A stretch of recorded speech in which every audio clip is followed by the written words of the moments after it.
Hello everyone, welcome. My name is Anu and I'm from the AU Tech channel. What I have today is the Samsung Galaxy A72.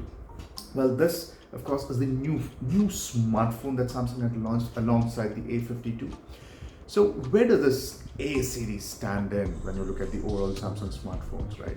When you look at the smartphones, and of course when you look at the pyramid in total, at the bottom end you have the M series, stepping up you have the F, and then comes the A. In the A series you also had the previous generation, which was the A71. I think they're still selling them in decent quantities. And then they have just launched the A52 and of course the A72. The moment you move up the food chain or the top of the pyramid, you have the flagships, which is the S series or the Note series, and also the foldables that comes to the top end of the flagships that Samsung currently sells. So the A series has been historically a good volume seller for Samsung when you look at it, right? Apart from of course the M, which has been the most prolific seller for Samsung, and that's also kind of the reason why it's kind of been a good seller in the online channel. With the A72, what Samsung wants to do is of course catch or probably cement that position into that mid to higher end of the smartphone segment, which is the 25,000 rupees up till around 35,000, 38,000 rupees smartphone price band, which is, when you look at these smartphones as such, it's not a big chunk. When you look at the smartphone business, it's not a big chunk. It's reasonably around 25% of the entire chunk that represents that, right? Samsung really wants to go behind that, because what it sees is that a lot of action in that space, be it from Xiaomi or even the upcoming OnePlus 9R, which will slot in that price point. My assumption, again, I could be completely wrong here, my assumption is that it'll be priced slightly above the A72, and that's one of the reasons why they have slotted the A72 in that kind of a price point. Well, is it worth the price? That's something that we're going to look at it. And of course, what are the other specifications that the phone carries, something that we'll clearly thoroughly investigate, and of course give you a sound review, which I hope that it'll be beneficial for you in making that next decision. So what we have on the screen is a large 6.7-inch Super AMOLED Full HD Plus screen with a screen to body ratio around 84.4%. That's pretty good in 2020 standards, but not in 2020 when people expected much beyond that. But that's okay for an A series, I believe. On the back side, what you have is a 4-camera setup. The main camera being a 64 megapixel camera with a f1.8 and of course 0.8 new as an implementation. The overall pictures that it takes is pretty good and has a lot of detail. The shadows are not blown out if at all you try to take some HDR footage, and that's pretty good in my opinion. The second camera is the 12 megapixel with a 123 degree field of view ultra wide implementation with a f2.2. The overall pictures that it gets is pretty damn good too. The third implementation is of course the 8 megapixel f2.4 with 3x optical zoom, and it's optical, mind you. And the fourth camera is a macro with 5 megapixel 2.4 aperture. In the front, what you have of course is a 32 megapixel single camera with f2.2, and the best part is it can record 4K in 30 and of course even in HDR. So that's the camera layout for you. And now for some pictures. Some light, and of course the A72 actually has some pretty nice pictures to give out as an output. The dolls on my desk here, they look pretty good. Very natural tone, and of course it's slightly punchy, but that's okay. It's slightly punchier on the pinks, the reds, etc. But that's something that you've come to use, that you're used to from all the Samsungs in the past also, right? The ultra wide, there's no loss of detail at all when I look at it. The overall things just look so much good in the background, and I think I like the implementation overall of the ultra wide too. The telephoto, which is a 3x optical, that's what I said, it's 3x optical, so the overall output is pretty good in essence, right? So if you are a person who takes a lot of pictures, again zooming in and out, this could come in handy for you. The zoom beyond that is just not worth it. It's a digital zoom, it's a crop of the overall picture that it has taken, say in a 3x, and then cuts it down. So the overall implementation is just avoided if at all we can. When you look at even the outdoor shots, right? This is again close to sunset. This is almost dusk with around, I think it was taken at 6:30 in the 6 o'clock maybe in the evening, and the overall pictures came out pretty decent, right? Again, as I say, give it some light, it just makes it look so good. The highlights, the HDR implementation is pretty smooth too. The highlights are not blown away. This is the fag end of the day. Again, the last of the lights that's coming in. Again, mind you, it's not a great picture to look at, but when you look at the skies, right, the clouds are intact, the poles are intact, the wires, you can still see it as intact. So the overall output is still pretty damn good here. Even in the ultra wide mode, the highlights are not blown out, the clouds are still to be seen, etc. So the overall implementation looks to be fair and clean to me. Portrait modes on the back camera really comes out well. This is my kiddo. Again, today being Holi, we just played some good colors, and the overall pictures just come out well. The cycle that's there, the tire at the back, just is blurred so much well that the picture comes alive. The macro implementation in the phone is also pretty good in my opinion, right? The skin tone has been captured well. The slight essence of all those colors on his cheeks has actually come out well. So if you are a person who really likes to take some close-up shots of ants, beetles, or even flowers to that extent, right, I think this is a nice macro camera that can be used. What are my final thoughts on the Samsung Galaxy A72? I think it's a robust, solid phone to begin with, right? It has an excellent screen. It has a full HD, 6.7 inches full HD plus Super AMOLED screen, which can go all the way up to 800 nits. So anything in full brightness under the sun, no problem, it can take it.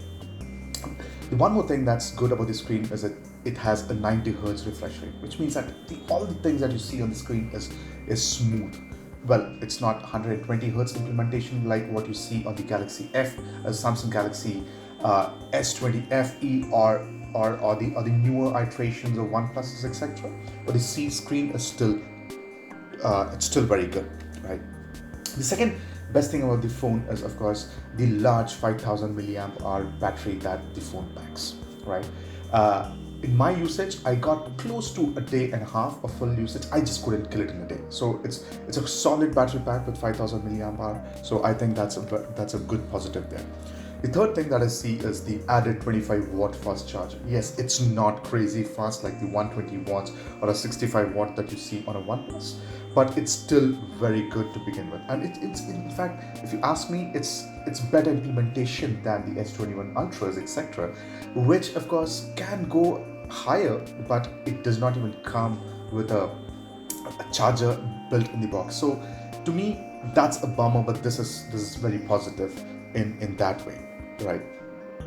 The fourth thing that you see is a very solid cameras, right? 4 solid cameras at the back and 1 solid camera, which is a selfie camera in the front, all nicely implemented, right? Right from the main shooter, which is a 64 megapixel shooter, it gives you crisp, neat, good images, and the other implementations of be it ultra wide or the 3x telephoto and of course the macro camera, it's a nice 4 camera implementation at the back, and of course a 32 megapixel camera in the front, which can also now take 4K videos in HDR. It has a headphone jack, which means that if at all you're still using earphones with a headphone jack in it, well, this works. And I think it's a welcome change to have smartphones still implementing a headphone jack. To me, that's positive. One more important thing that's getting missed out in high-end smartphones or high-end flagships is the expandable storage. To me, expandable storage is kind of critical. The amount of data that I hold in the phone, the amount of videos, the amount of photos that I capture, I don't want to push everything into the cloud, because cloud is good, but it's still not nirvana when everything is honky-dory, right? The 4G connectivity, it's hit or a miss sometimes. The other, whenever you're traveling, etc., you still need storage on your phone. So expandable storage, I think it's still needed. It's a necessity thing that you still need to have on the smartphone.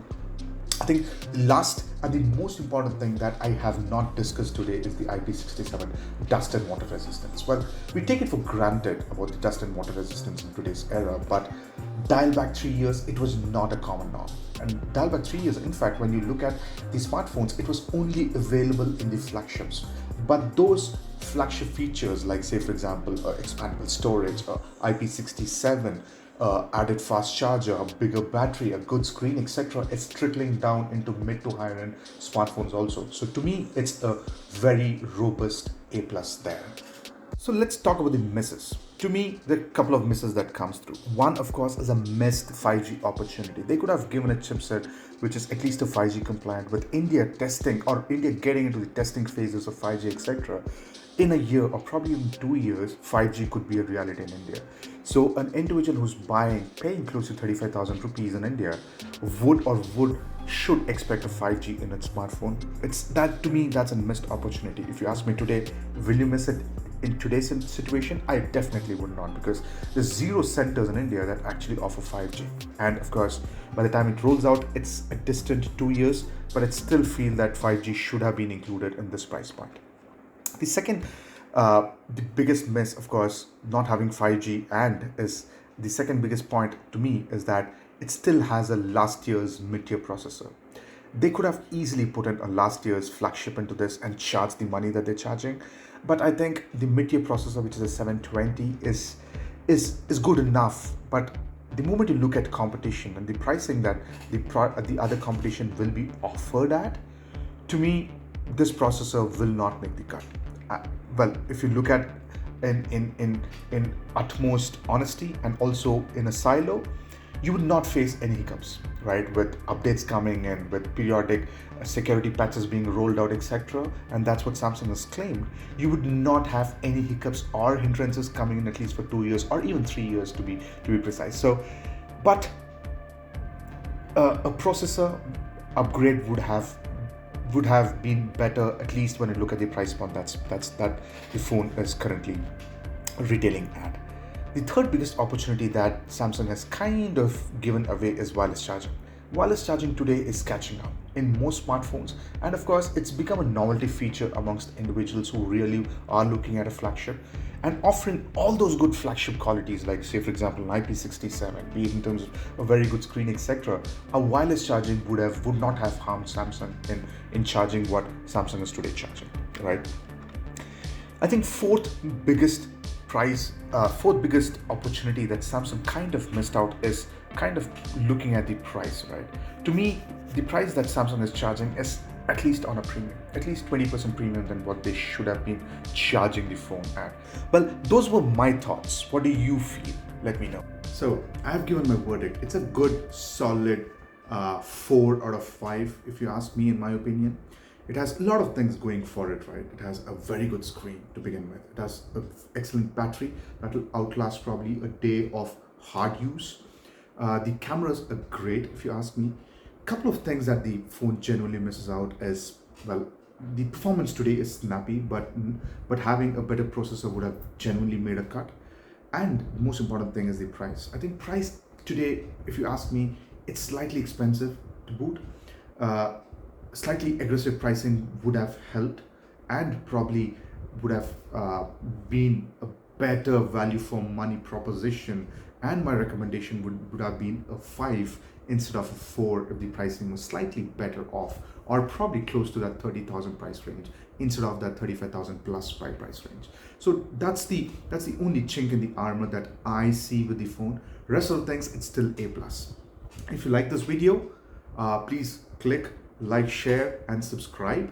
And of course, please do let me know if at all you want me to cover something else. Again, thanks a lot, and see you next time. Till then, take care, stay safe, and once again, happy holiday to you.